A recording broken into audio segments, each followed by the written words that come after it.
Yes सरकार। So next है chapter number 11 payment of tax section number 49। Sir 3 ledger कौन कौन से? Electronic cash ledger, electronic credit ledger और इलेक्ट्रॉनिक लायबिलिटी लेजर। सरकार ये होते क्या है? सुनो ध्यान से सर। सर जितना भी आपको टैक्स पे करना होता है वो आपकी लायबिलिटी में आएगा, इलेक्ट्रॉनिक लायबिलिटी लेजर में। सर जब टैक्स पे करेंगे तो आईटीसी जो अवेलेबल होगा वो इलेक्ट्रॉनिक क्रेडिट लेजर में है। और सर जो आपको बैलेंस कैश पे करना होगा वो आपको पहले डिपॉजिट करना पड़ेगा इलेक्ट्रॉनिक कैश लेजर में। अब इलेक्ट्रॉनिक कैश लेजर में डिपॉजिट कैसे करते हैं उसका मैकेनिज्म, पहली बात तो ये सर ऑफलाइन अलाउड नहीं है सर, पर एनईएफटी या आरटीजीएस करते हो तो यस कोई दिक्कत नहीं है। पर अगर आप कैश पेमेंट करते हो बैंक जाके ऑथराइज्ड बैंक या चेक या डिमांड ड्राफ्ट के थ्रू पे करते हो तो मैक्सिमम 10,000 भी पर टैक्स पीरियड पर असेसी मैक्सिमम अलाउड है, उससे ज्यादा अलाउड नहीं है कैश पेमेंट। पर हाँ अगर आप क्रेडिट कार्ड डेबिट कार्ड से पे करते हो या नेट बैंकिंग के थ्रू पे करते हो तो पे कर सकते हो, कोई दिक्कत नहीं है। और हाँ गवर्नमेंट डिपार्टमेंट के केस में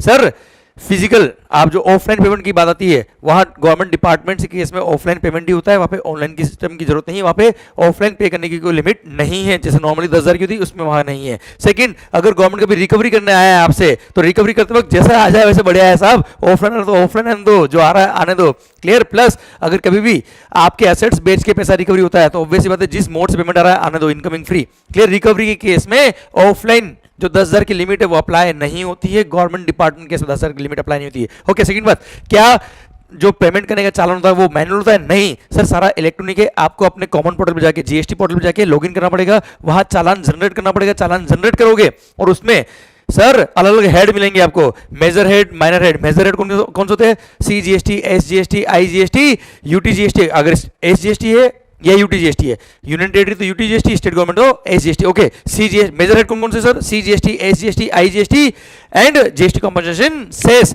ओके सरकार ये मेजर हेड है। अब इसमें माइनर हेड होंगे आपके, कौन माइनर हेड भी होंगे?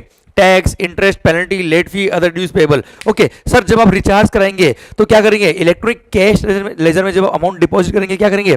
आपको चालान फिल करना पड़ेगा और वो भी major head wise, minor head wise. ध्यान रखिएगा एक मेजर हेड का अमाउंट दूसरे मेजर हेड में काम नहीं आता है। इनफैक्ट एक मेजर हेड में किसी एक माइनर हेड में अगर अमाउंट आपने डिपॉजिट कर दिया तो उसी हेड के दूसरे माइनर हेड में भी काम नहीं आता है, दूसरा हेड तो बहुत दूर की बात है, क्लियर समझे मेरी बात। इसलिए इलेक्ट्रॉनिक कैश लेजर में रिचार्ज करते वक्त, डिपॉजिट करते वक्त आपको बहुत ध्यान रखना है। पर हाँ चिंता वाली बात नहीं है, अभी ध्यान देना बच्चों, अभी नवंबर 20 जिनके एग्जाम से उनके लिए अमेंडमेंट आ गया है और अभी एक फैसिलिटी दे दी इन्होंने जो अभी अप्रैल 20 से आई है और वो भी एंड ऑफ अप्रैल 29 अप्रैल से। और वहां बोल दिया है क्या, अगर आपने किसी मेजर हेड के किसी माइनर हेड में एक्सेस अमाउंट डिपॉजिट कर दिया है और आपको किसी और मेजर हेड के किसी माइनर हेड में या उसी मेजर हेड के किसी और माइनर हेड में अमाउंट और डिपॉजिट करना है तो ऐसे केस में आप एक अकाउंट से दूसरे अकाउंट में फंड ट्रांसफर कर सकते हो। पहले क्या था, आपको एक कैश लेजर से रिफंड लेना होता था और दूसरे कैश लेजर में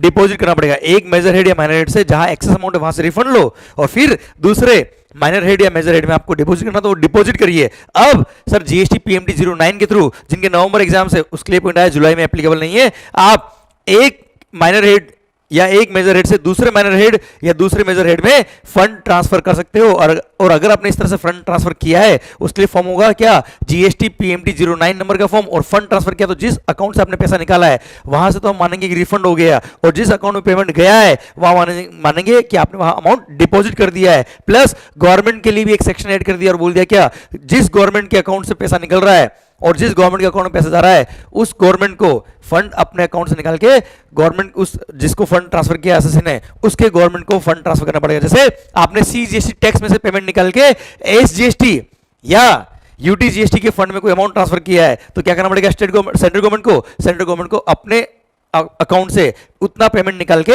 उस रेस्पेक्टिव स्टेट गवर्नमेंट या यूनियन टेरिटरी के अकाउंट में उतना अमाउंट डिपॉजिट करवाना पड़ेगा, फंड ट्रांसफर करना पड़ेगा यार, क्योंकि एसएससी ने एक अकाउंट से पैसा निकाल के दूसरी गवर्नमेंट डाल दिया। And vice versa same provision. Okay clear, ये है इलेक्ट्रॉनिक कैश लेजर। एक और बात ध्यान रखिएगा, आपने इलेक्ट्रॉनिक कैश लेजर को रिचार्ज करने के लिए जब चालान जनरेट किया होगा तब वो चालान जब जनरेट हो जाता है उसके बाद 15 डेज तक वो वैलिड रहता है। 15 डेज के अंदर कभी भी आप उसका पेमेंट कर सकते हो और आपका इलेक्ट्रॉनिक कैश लेजर में अमाउंट डिपॉजिट हो जाएगा। अच्छा, इलेक्ट्रॉनिक कैश लेजर में अगर आपने अमाउंट डिपॉजिट किया है इट डज नॉट मीन कि टैक्स पे हो गया है, वो अमाउंट डिपॉजिट हुआ है कैश लेजर में, जब रिटर्न फाइल करेंगे तब मानेंगे टैक्स पे हुआ है। ओके सर, आ रहा है electronic credit ledger ITC. Sir electronic credit ledger में आएगा आपका input tax credit, CGST, SGST, IGST. बच्चों आईटीसी कैसे यूज करते हैं, manner of utilisation of ITC. Sir IGST ITC सबसे पहले यूज करना है आपको। आईजीएसटी आईटीसी पूरा कंज्यूम हो जाएगा, उसके बाद ही आप सीजीएसटी और एसजीएसटी के आईटीसी को यूज कर पाएंगे। अच्छा, आईजीएसटी के आईटीसी को यूज करने का मैकेनिज्म क्या है? आईजीएसटी का आईटीसी पहले सबसे पहले खुद की लायबिलिटी मतलब आईजीएसटी लायबिलिटी को पे करने में काम आएगा, उसके बाद सीजीएसटी और एसजीएसटी दोनों में से कोई भी liability in any proportion in any order आप पे कर सकते हो by using ITC of IGST. Okay, CGST का आईटीसी अगर आपके पास है तो सीजीएसटी का आईटीसी सर पहले सीजीएसटी की लायबिलिटी को पे करने में काम आएगा, फिर आईजीएसटी में काम आएगा, पर सीजीएसटी का आईटीसी एसजीएसटी में काम नहीं आता। And same is the case with SGST. SGST का आईटीसी अगर आपके पास है तो एसजीएसटी आईटीसी काम आएगा पहले किसके लिए? आईजीएसटी पहले किसके लिए?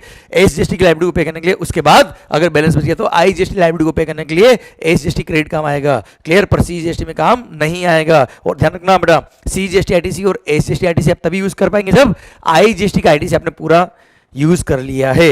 क्लियर? ये manner of utilisation of ITC हो गया। अब सर ध्यान दीजिएगा, आईटीसी इलेक्ट्रॉनिक क्रेडिट लेजर का कभी भी रिफंड नहीं मिलता है। इलेक्ट्रॉनिक क्रेडिट लेजर से कभी रिफंड नहीं मिलता है, एक्सेप्ट दो केस है बेटा। एक तो जीरो रेटेड सप्लाई के केस में, जब आपने zero rated supply of goods या सर्विसेज किया है without payment of tax under the cover of LUT या बॉन्ड, और सेकंड है क्या? इन्वर्टेड ड्यूटी स्ट्रक्चर के केस में आपको एक्सेस आईटीसी का अनयूटिलाइज्ड बैलेंस ऑफ आईटीसी का रिफंड मिलता है as per formula given in respective rules.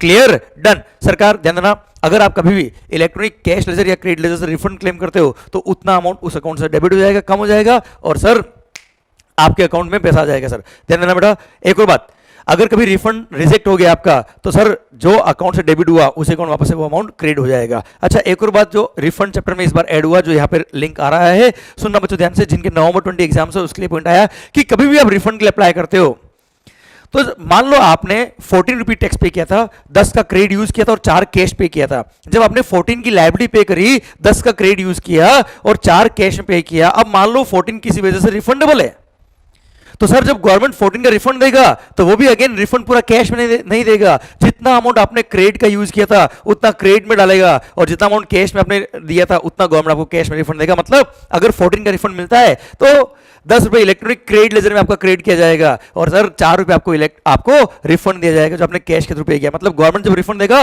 तो उसी प्रोपोर्शन में देगा।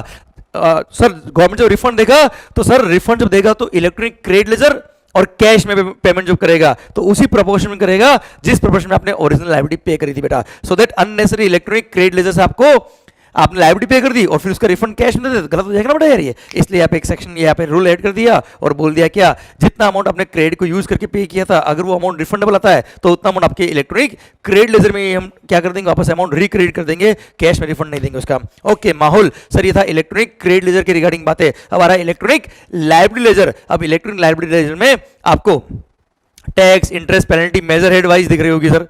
अब ये पे करने के लिए पहली बात तो ये इलेक्ट्रॉनिक क्रेडिट लेजर जो काम आएगा वो इलेक्ट्रॉनिक क्रेडिट लेजर केवल टैक्स पे करने में काम आता है, इंटरेस्ट पेनल्टी पे करने के लिए काम नहीं आता है। पर इलेक्ट्रॉनिक कैश लेजर में respective major head, respective minor head wise आप लायबिलिटी पे कर सकते हो।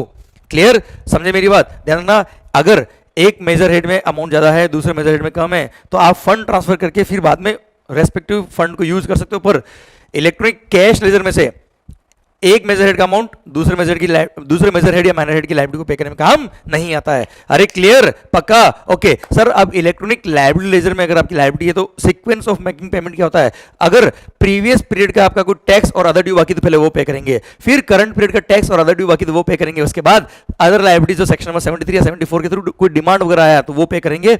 Sir this is the sequence of making payment of liability. Okay sir, जब भी लायबिलिटी आप पे करेंगे तो सर क्या होगा, इलेक्ट्रॉनिक लायबिलिटी लेजर अमाउंट क्या हो जाएगा, क्रेडिट हो जाएगा, और इलेक्ट्रॉनिक कैश या क्रेडिट जो भी आपने यूज किया वो क्या हो जाएंगे, अकाउंट डेबिट हो जाएंगे सर। ओके सरकार, अब लास्ट बात बचती है क्या, इंटरेस्ट। सर अगर कभी भी एसएससी टैक्स पे करने में लेट हो गया तो what is the rate of interest, 18% per annum simple interest number of days के हिसाब से सर। और ध्यान रखिएगा जो due date of filing of return होता है, रिटर्न मतलब जीएसटी 3B रिटर्न, सर जो due date of filing of return होता है वही due date of making payment of tax होता है। और उसके बाद अगर उसने रिटर्न फाइल किया है उसके बाद उसने पेमेंट करके फिर रिटर्न फाइल किया तो ऐसे केस में उसको नंबर ऑफ डेज जितने होंगे उस पर इंटरेस्ट पे करना पड़ेगा बच्चों। और ध्यान देना बच्चों, अभी ध्यान से।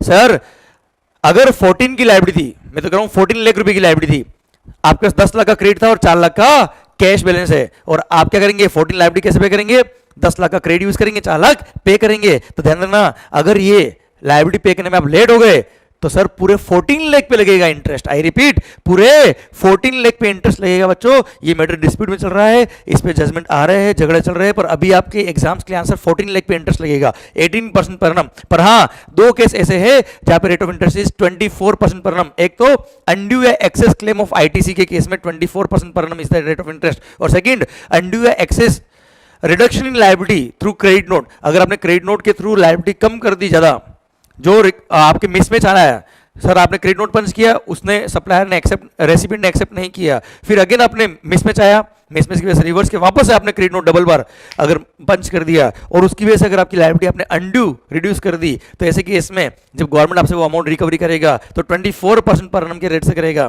क्लियर? बाकी सारे केस में कितना है? 18% पर annum है। क्लियर? इसी के साथ भारत माता की जय। I hope you got the entire point. Bharat माता की जय। ये चैप्टर नंबर 11 छोटा सा पॉइंट था, खत्म होता है अब। Thank you so much.